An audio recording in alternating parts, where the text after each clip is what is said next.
কি অবস্থা বন্ধুরা, সবাই ভালো তো? আমি খুবই ভালো আছি। তো আজকে সিনেমা রিভিউ করব। কোন সিনেমা? আজকে যে সিনেমাটা রিভিউ করব সেটা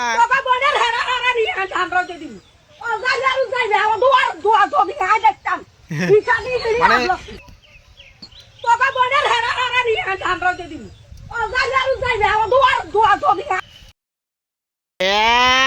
কি অবস্থা বন্ধুরা, সবাই ভালো তো?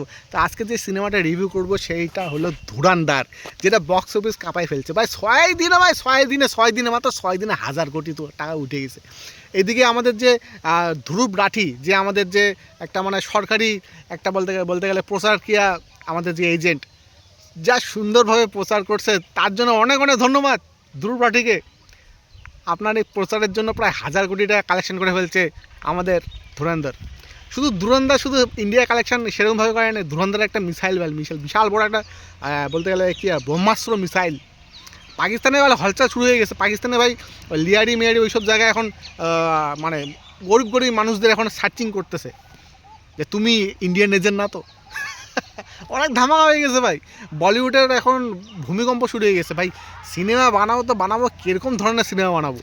এদিকে ইয়াশরাজ চোপড়া বলে দিচ্ছে যে আমাদের একটা নতুন সিনেমা আসতেছে, ওই স্পাই ইউনিভার্স আলফা নামে, যেখানে আলিয়া ভট্টও আছে, আলিয়া ভাট আছে। ইয়েস, এই আলিয়া ভাট কাজ করবে ওখানে।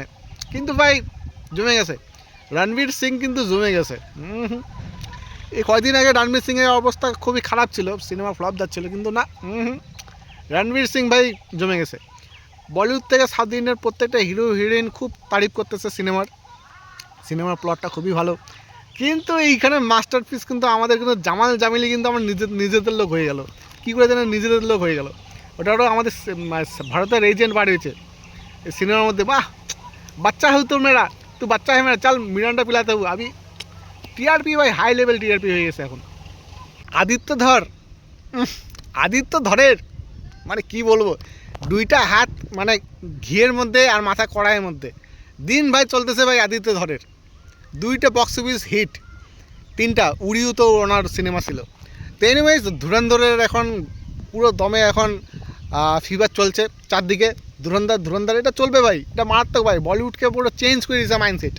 এখন কিন্তু বলিউডের স্পাই ইউনিভার্স কিন্তু আমরা ওরকমই তাগড়া হিসাবে চাই।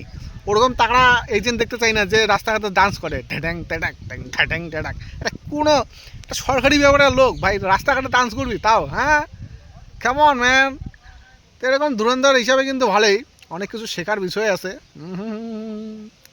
কিন্তু এনিওয়েজ সিনেমাটা খুবই ভালো, চকচকা, এবং অ্যাকশন সিকোয়েন্সটা খুবই রিয়েলিস্টিক। মানে যা পারছে সিনেমার মধ্যে অ্যাকশন, মানে পারলে হাতা খুন্দি সব নিয়ে কিন্তু মারামারি হয়েছে ধুরন্ধর সিনেমার মধ্যে। দারুণ লাগছে ভাই। সিনেমা হলে গিয়ে ধুরন্ধর দেখো, এখনও সিনেমা হলে লাগানো আছে ভাই। ধুরন্ধরের ফিভার হয়ে চলবে ভাই, মোটামুটি মাসখানেক চলবে। এই সিনেমা যদি আরও মাসখানেক চলে কিন্তু রেকর্ড ভাঙবে কিন্তু ভাই। দাঙ্গালের রেকর্ড কিন্তু ভাঙার একটা চান্স আছে। দাঙ্গাল কিন্তু 2000 কোটি টাকা কামাইছে, তাও ওটা চায়নায় কামাইছিল। যাই হোক, ভারতে 1000 কোটি টাকা কিন্তু বলিউডের প্রথম এটা সিনেমা হয়েছে। এনিওয়েজ দাঙ্গালকে কীভাবে টপকাইতে পারে ধুরন্ধর সেটার বিষয়। আর আপনাদের কেমন লাগলো ধুরন্ধর সিনেমাটা অবশ্যই কমেন্টসে জানাবেন। আর হ্যাঁ, আমাকে অল্প সাপোর্ট করবেন। সাপোর্ট না করলে এরকম রিভিউ দিতে পারবো নাকি আরও। আমাকে অনেক অনেক সাপোর্ট করে ভালোবাসা দিবেন। আর এই মানে ভালোবাসার যে ভিডিওটা হইলো এটা কিন্তু শেয়ার করবে, অবশ্যই শেয়ার করবে। ও হ্যাঁ, বাই দ্য ওয়ে, सब्सक्राइब। धुरंधर बच्चा हो तुम मेरा, चल मिरांडा पिलाते हो।